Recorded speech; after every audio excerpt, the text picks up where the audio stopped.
Welcome in to the Rockies Insider. I am your host, Patrick Lyons, live from Dallas, Texas, site of the 2024 winter meetings. And so much has already gone down, so much more still yet to come. We know about the Juan Soto signing. I'll tell you about what a lot of the reaction has been so far around the Hilton Anatole, home of the winter meetings. A lot of people in and around the game, including a lot of managers with their thoughts on the record-breaking $765 million deal. But a lot more to talk about. Those Colorado Rockies, as got a chance, myself, a few other folks in the Denver media, talking with GM Bill Schmidt up in his suite, talking with manager Bud Black a handful of times in and around the home of the winter meetings, and picking their brains about what might be left for the offseason and what might be on the way for the start of spring training 2025. We did learn that before we talk to anyone, though, opening day next year, as if things can't get any crazier with the situation for the Tampa Bay Rays and their home in 2025. Not going to be at Tropicana Field. It's going to be at George M. Steinbrenner Field, a facility that can seat about 11,000 fans. Well, now the Rockies will not be participating in opening day. They'll have a game one. They will have their own version of opening day, and they'll also have a home opener. But when 14 teams are playing on opening day on March 27th, the Rockies and Rays will not be one of them, unfortunately, as the opening day has been pushed back for Tampa. They need an extra 24 hours, apparently, to get themselves ready, and that's just unfortunate. There was an off day built into the schedule there on Friday, and now that is gone. Rockies will not be playing on Thursday, the 27th. We did hear that the plans for Kris Bryant are pretty much the same as they've been the last 3 years. They're counting on him to be an integral part of the team going forward in the middle of that lineup when healthy. They still believe he can be very, very good. Right now, he is rehabbing over in Las Vegas, where he lives during the offseason. And the Rockies are sending their training staff to Las Vegas to keep an eye on him and just make sure that the rehab is going well. I find a funny phrase for these couple of days have been, hey, this guy's having a good winter. Doesn't mean much right now, but so-and-so is having a good winter, and Kris Bryant having a good winter. Right now, he does seem to be the full-time designated hitter now with Charlie Blackmon having retired. Could Bryant stretch out and play a little bit of right field? They would like to hope so. Could maybe even play some first base. Probably would be a lot easier on him and his body and his lingering back issues. Michael Toglia is there. Probably going to be there for the foreseeable future. We'll see if he can go on a run of several hundred games in a row, something that a guy like Mark Teixeira was able to do over at first base. And the guy who had the record for a while before Cal Ripken Jr., first baseman, and Iron Horse, Lou Gehrig. So potential to play some first base, but if Toglia is there doing his thing, providing Gold Glove caliber defense, then it's going to continue to be Michael Toglia at first base. So still counting on Kris Bryant going forward here in 2025.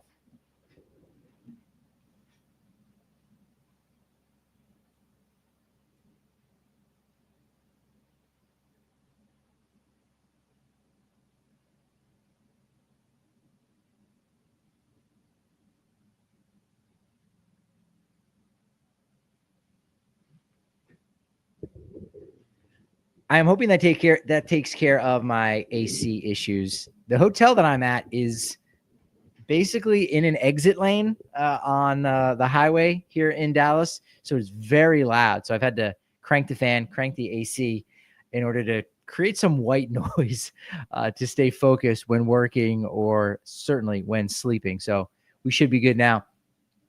Other news in talking with the Rockies top brass. Germán Marquez having a good winter. He looks great.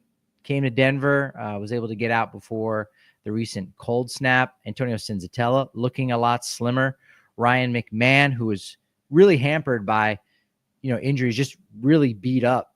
I know he was having some issues with his knees, some patella tendonitis, and, as players tend to do, lose weight over the course of the season. You might remember Brenton Doyle mentioning a lot. I think you picked this up from Randall Grichuk, that you got to snack. You've got to snack during games to keep the calories going, because you're burning a lot. And for someone like Brenton Doyle, who's running out to center field each and every day, or Ryan McMahon, he's got to run a far ways to get to third base. Yeah, you're going to be losing some weight over the course of the year, and that's going to take some toll on you. So nutrition can certainly be something that can help Ryan McMahon, his health, and have a more complete season, certainly in the second half, which he did not have in 2024. And probably one of the biggest takeaways, I think, from both Schmidt and Bud Black is the fact that there's going to be a lot of competition in spring training, and it's not necessarily going to just be a veteran versus a prospect, or just veterans against veterans, because there's not a ton on this roster right now. There's going to be a lot of prospects, a lot of rookies, a lot of young players that can almost immediately make an impact on opening day, on the opening day roster, to start the year, hit the ground running, not turn the keys over to a veteran, and then maybe when the prospect is ready, or maybe when there's an injury, slowly work a guy in. They really want to give an opportunity to as many young guys, I think, as possible. There's a couple caveats with that, but a lot of names were thrown around on Monday. Chase Dollander being a number one. He is going to get an invite to spring training. Makes sense. Probably not a stretch to think that a guy who finished his year strong in Double-A would get an invitation. Yes, he gets the invite. But Bill Schmidt on MLB Network on Monday night did say that Dollander is going to get a chance to break camp with the Rockies. That Dollander, if he pitches well, performs well, not just the numbers, but performs well, they're going to ride with it. They're going to ride with it. Nick the Bounty Hunter saying in the chat, not buying it. Look, proof has to be in the pudding, right? The Rockies have been saying for the last couple years, yeah, we got to let the young guys play. We want to give this guy an opportunity, see if they can develop at the big league level to a certain degree. And more times than not, they have not given those young players those full opportunities. Getting just a taste or coming up for a handful of days and not really playing isn't much of an opportunity. But right now, they're at a stage in which they have got so many young players on the 40-man roster that they're very much forced to play these players. Now, despite the fact that the Rockies have already signed Kyle Farmer to a one-year deal that right now is a guaranteed $3.25 million, could end up being as much as $4.5 million by the end of 2025, depending on how much he plays, the Rockies are really seeing him more as a utility player. That might be surprising to you because, A, Farmer is a cheaper version of Brendan Rodgers, could potentially save you $2 million under several circumstances. He's your second baseman and maybe even provides the same general production as Brendan Rodgers. Doesn't have the same upside as B-Rod, but could give you the same general production for $2 million less. And you would like something like that. On the other end, the Rockies end up saving only $1 million and get the same production. So it's not much of a saving. But the fact that the Rockies have cut payroll and they are going to have somewhat of a luxury and spend $3.25 million, $3.25 million on a utility player does seem a bit strange for a club that is just trying to avoid 100 losses for the third consecutive season, is just trying to give more opportunities to young players while saving money at the same time. And so that does seem to be a bit of a luxury to only save a couple $1 million when you're talking about second base. But now that this is a utility player, the Rockies have rolled out guys making the league minimum the last few years, the Alan Trejos, the Aaron Shunks. Hal Castro was making a veterans deal. I think it was only about $1 million. So they weren't paying a lot for guys that are basically coming off of the bench. And so now to be paying over $3 million guaranteed to utility player is a bit strange, but they're hoping that they can possibly bring in somebody else at second base to give better depth to Buddy and give better depth to the roster. And maybe you even create a scenario in which you get a little bit more out of Tovar if he can have a day off here or there. He played a lot these last few seasons, these last 2 years as a full-time big leaguer. Ryan McMahon, if you can get him off his feet, maybe give him some more days off. Now you don't have the same slumps that you've had the last couple years, those last spells of a period of time in which you're just not getting a ton from Ryan McMahon and he's slumping. And then he turns it around and he has a hot finish or he has a hot month plus. Maybe with Kyle Farmer, you can do that. And that's all good and well. And that's a good theory. Is that going to play out? Is that worth $3.25 million? Certainly from what you've invested in Ezequiel Tovar. Yeah, that is. But if we're only talking about a handful of games, that's something that a guy on the league minimum like Aaron Schunk can do. He can do that. He can fill that role for a day off or two. It's not that critical if you take a step back offensively and defensively to give Tovar a day off so that you can keep him a little bit fresher. So I was a little bit surprised by that mention of Farmer as that utility guy and still being a search for second baseman. Tyro Estrada, one of those players that the Rockies have been linked to. But the Yankees are also looking for a reunion with their former middle infielder utility player.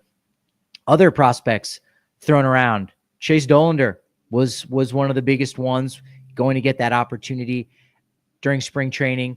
But Sean Sullivan also mentioned in the bullpen. Zach Agnos, who's not even on the 40-man roster and wasn't even a high-round draft pick by the Rockies, but he's been really good. 44 saves over the last 2 years down in the minors from low A to double A Hartford. So he is a player that's going to get some opportunities, and he's going to be a part of that mix in terms of those camp battles. But Black saying that, you know what, the closer's role, it might not totally be up for grabs because I think you want Tyler Kinley there in the ninth. Then again, if one of your young guys is showing that they've got that closer mentality, and we know that there is a mentality that's there, and that if you don't have that mentality, it can be painful on the come down. So if Tyler Kinley is getting the best outs, the bigger outs in the 8th inning, and then Seth Halverson has got the 9th, now you've got something there. Agnos might get that opportunity. We'll see what happens at spring training. He'll get a major league invite. We'll see what happens with Jaden Hill, who's got, some closing experience in the minors. Angel Chivi, Victor Vodnik was the closer for a period of time. So the Rockies do have some options there. Will it end up being a closer by committee? You hope not, because if it is, that means something's not working.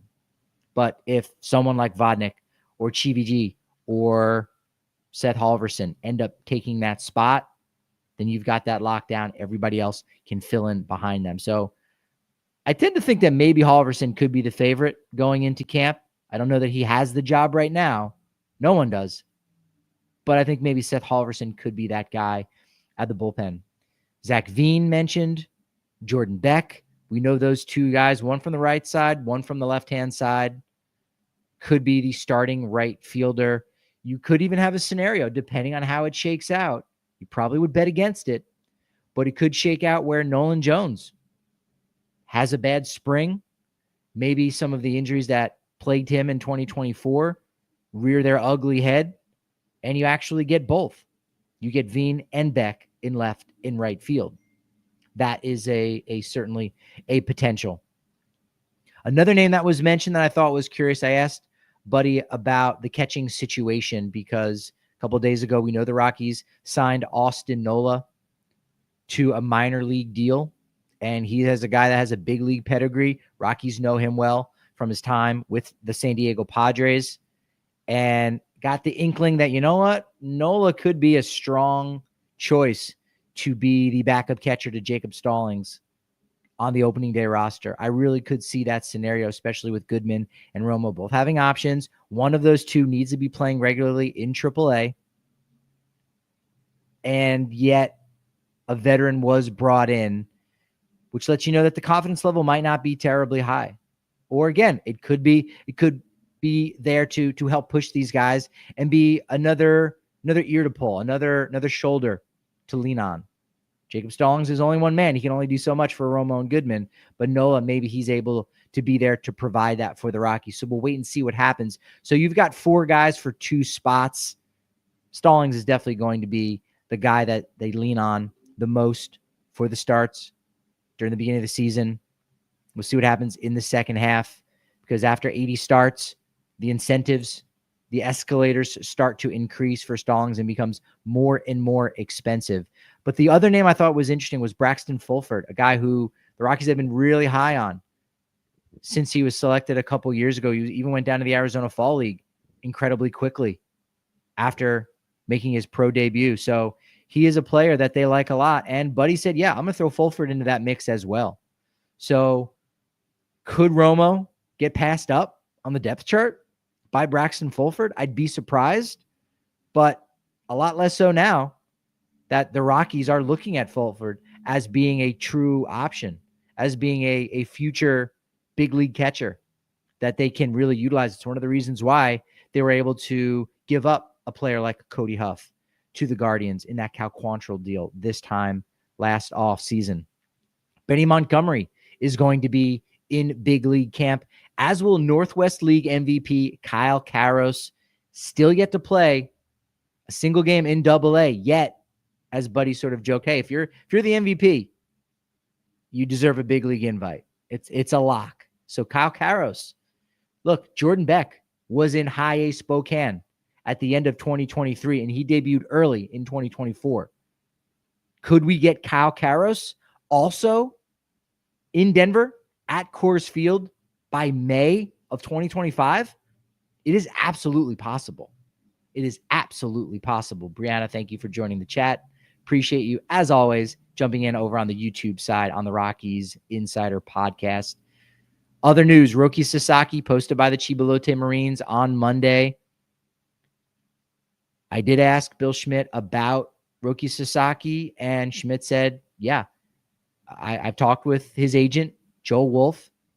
In fact, during Joel Wolf's press conference about an hour or so ago, he did say that the Rockies were one of the first 3 teams to reach out to Joel Wolf. And Wolf even said, you know what, Sasaki, maybe a smaller market is better for him. It's a softer landing for him.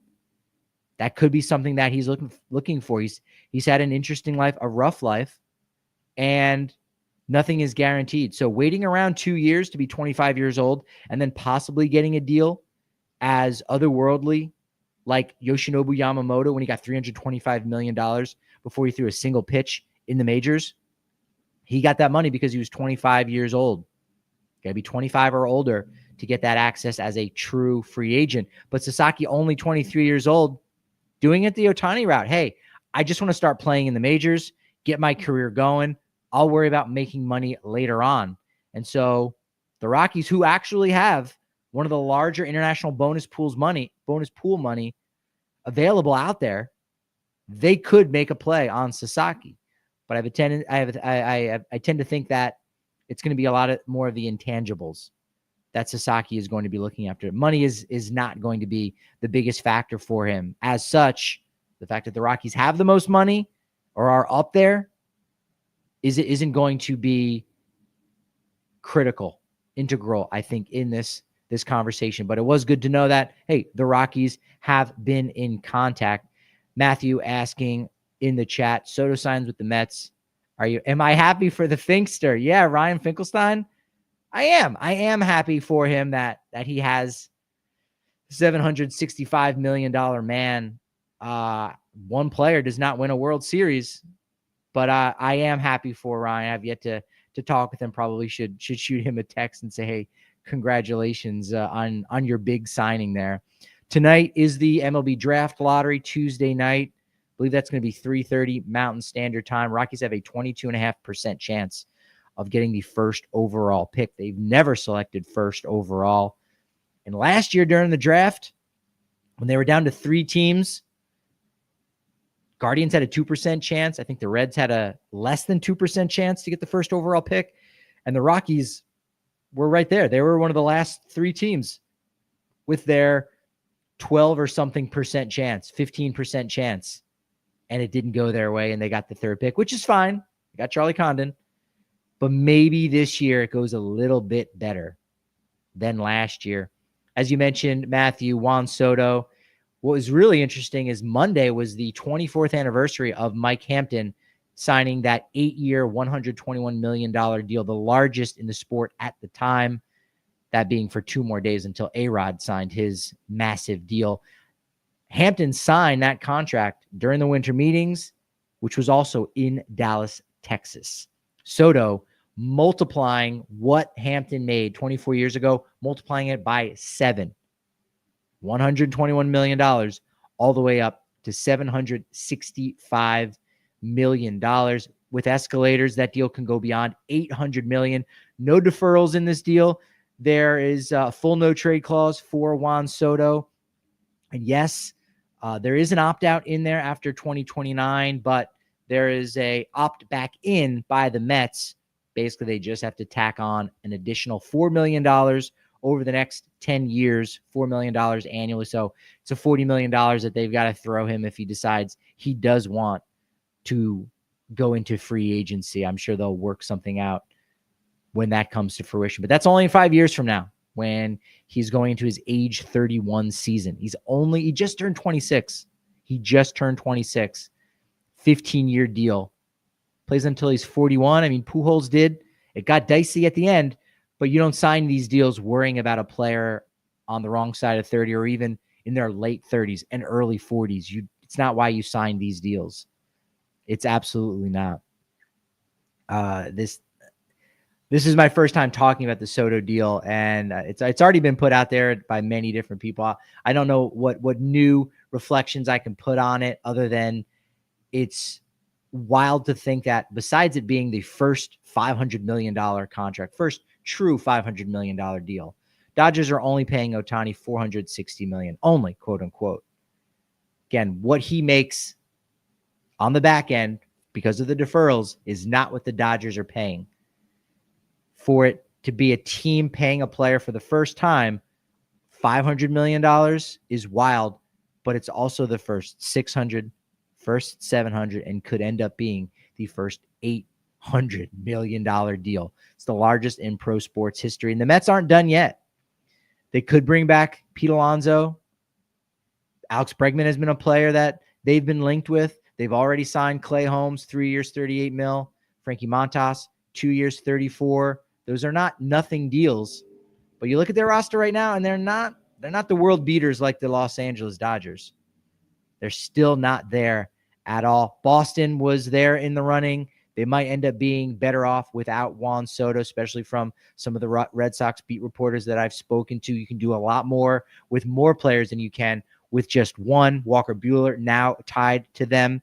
Yankees, they've got their sights set on just about everybody else now at this point, even Garrett Crochet. That was something that I did ask Bill Schmidt about. The Yankees, they're on to plan B right now. They're on to plan B. They don't have Juan Soto, so now they're just going to go out and try to grab a bunch of other guys, maybe make a couple trades. Are they looking at the Rockies roster? If you're the Yankees and you're trying to get better and improve your squad, you don't need a shortstop in Ezekiel Tovar, so you know that they're not going to come asking for him because they've got Anthony Volpe. But what about a center fielder? Judge is going to move back to right field now with Soto gone. Are the Yankees going to come calling for Brenton Doyle? They can. Bill Schmidt will pick up. He'll be polite. But Schmidt did say Tovar and Doyle, they're not on the trade market. He will not be trading either of those two guys. After that, it's anybody's guess what could end up happening. Anybody's guess. Let's wrap some things up. I'm going to try to do another show later on tonight. We'll see what happens. Busy day. And if the Rockies get the first overall pick, is the Rockies front office there? Are they going to be popping champagne bottles in the suite? No, but it would be fun to imagine. Could be a cool moment. That would be huge. That could be franchise changing tonight if the Rockies get the first overall pick. Legitimately franchise changing. And is it going to be Ethan Holiday? Whew. I know the guys over at Blake Street Banner are going to be doing a show after the lottery, so make sure you're checking that out in their channel and their podcast. But wrap things up, Nolan Arenado news. John Mozeliak, who runs the show over there for the Cardinals, he said, it's my intention to try to move Arenado. $74 million over the next 3 years of his contract. $10 million is being paid by the Rockies. So it's 3 years, $64 million. And Agent Joel Wolf said, sure, there is a list of teams that Nolan wants to go to. By that, I mean there's a large list of teams that Nolan does not want to go to, but the list isn't that large. There's more teams on it than you'd think. So his agent, Joel Wolf, saying, hold on now, start inquire about Nolan, and maybe he'll even change his mind. We'll see what happens.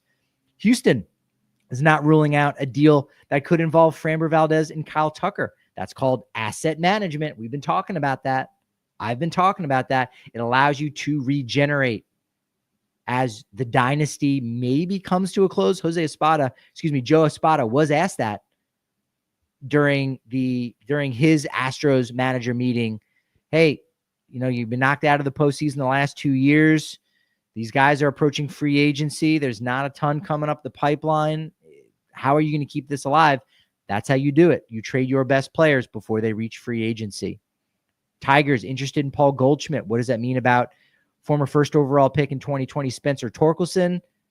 It means he could be out of a job. He's had trouble defensively at first base. Broke out in 2023 offensively, but then we saw him slide back just a little bit in 2024. Remains to be seen what happens there. Is there going to be a reunion between the Tigers and Jack Flaherty? I think there's some interest there. Alex Cobb does sign a 1-year deal with the Tigers. Mike Tauchman, former Rocky, he's going to stay in Chicago, except with the Chicago White Sox. A $1.95 million guaranteed deal could escalate to $3 million, depending on his performance. And if he gets traded, he's a Chicagoland guy, so that's nice for him staying home. Another former Rocky in the news, changing teams. Dakota Hudson signs a minor league deal with the Angels. 8.79 ERA at Coors last year. Not great, but on the road, if you watch those games, 3.72 ERA. FIP, Fielding Independent Pitching, said his ERA wasn't that bad at Coors, still was not good. And his ERA wasn't that good on the road, but it was still good, still competitive. Jordan Romano to the Phillies for $8.5 million ends up being more than what the Blue Jays non-tendered him for. He was supposed to get $7.75 million. He ends up getting $750,000 more than what the Jays were supposed to pay him in his final year of arbitration. Maybe the Jays misread the market. They just didn't find the right trade partner. We'll see which one of those was the case. Phillies have to replace Jeff Hoffman and Carlos Estevez. They get Jordan Romano to do that for them. Toronto, as Matthew says in the chat, Toronto offered Soto $750 million. I think the Yankees offer was $750 for 16. What does that exactly mean for the Blue Jays? It means they've got money to spend. It means they want to be one of these big clubs with a superstar player, and they've already got one in a Vlad Guerrero Jr., who's going to be a free agent after this year. His market now probably explodes next year. It's not going to be more than Soto's, but nevertheless, that makes Vladdy that much more expensive to the Blue Jays. So, these overtures that they've made the last 2 off seasons to Ohtani and now Soto, what kind of message does that send to their homegrown guys and Bo Bichette and Vlad Guerrero Jr.? Hey, are you going to be paying us like that? Are you more interested in what the other teams got? Are you interested in your neighbors? Are you coveting what your neighbor has and not what you have at home already? We'll see what happens with the Toronto Blue Jays going forward with that. And then Shohei Ohtani news. Don't expect to see him on the mound right away. Dave Roberts saying, quote, I just don't see us starting the clock in March to then think that we would have to keep that continuously going through October. Then that would call for a break or reprieve in the middle of the season. So I don't know. So we'll get Ohtani back in 2025. Just might not be on opening day. Blake Trinan signs a 1-year deal for $5 million to return to the Dodgers. I got to get back over to the hotel. Draft lottery, Bill Schmidt, talking with other beat reporters, talking with other front office personnel about what's going on, changes in the industry, so many different things. Look, one of the things that came out in this morning's BBWAA meeting, Baseball Writers Association of America, is we made it official. National League Rookie of the Year Award, American League Rookie of the Year Award voting. It's going to go to 5 players starting in 2025. So it goes from 3 to 2025. And I've said it before. I talked to a lot of people in this time last year in 2023 about their National League Rookie of the Year award votes. And I believe that if the ballot was 5 deep, a lot of people would have had Nolan Jones number 4. A lot of people would have had James Outman number 5.